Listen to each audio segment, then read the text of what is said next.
আজকে আমরা মূলত প্রেস ক্লাবের ম্যানেজিং কমিটি এবং জেনারেল বডিতে আলোচনা হয়েছে সিদ্ধান্ত অনুযায়ী আজকে আমরা রাজ্য পুলিশের মহানির্দেশক মিস্টার অনুরাগের সাথে আমরা দেখা করি। পুলিশের সব অফিসাররা ছিলেন। তো আমাদের বিভিন্ন কয়েকটা পয়েন্ট নিয়ে আলোচনা করেছি। মূলত প্রথম পয়েন্ট যেটা ছিল সেটা হলো সাংবাদিকদের নিরাপত্তা এবং বিভিন্ন জায়গার যে আক্রমণ হচ্ছে, আসামিদের যে গ্রেপ্তারের ক্ষেত্রে যে পুলিশের ভূমিকাটা এ নিয়ে বিস্তারিত আলোচনা হয়েছে, যে যাতে কোনো চাপের মুখে না থাকে এবং যাতে সবাইকে গ্রেপ্তার করা হয় এবং আইনের আওতায় এনে সময় মতন চার্জশিট দিয়ে যাতে বিচার করা হয়, এটা ছিল এক নম্বর।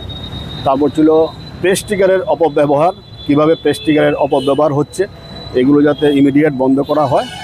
আরেকটা ছিল প্রেস জ্যাকেট অনেক দিন হয়েছে আমাদের দিয়েছে, আরেক দফা যাতে প্রেস জ্যাকেট সব সিজনে ব্যবহার করার মতো একটু প্রেস জ্যাকেট যাতে পুলিশ তৈরি করে দেয়, এ ব্যাপারে কথা হয়েছে। এবং আরেকটা হলো ফেসবুক কন্টেন্ট ক্রিয়েটারের একাংশ যেভাবে মিডিয়ার নামে ওরা মিসইউজ করছে media in the name of media, সব বিস্তারিত আমরা অবহিত করেছি। আমাদের যারা আজকে আমাদের টিমে ছিলেন প্রেস ক্লাবের সবাই বিস্তারিত বলেছেন। এবং মিস্টার অনুরাগ ডিজিপি রাজ্য পুলিশ উনি আশ্বাস দিয়েছেন যে আমরা যতগুলো পয়েন্ট তুলেছি উনি ব্যবস্থা গ্রহণ করবেন। আমরা জানি যে সামনে পৌরসভার ভোট আসছে এবং 2028-এর প্রথম দিকে বিধানসভা নির্বাচন আসছে।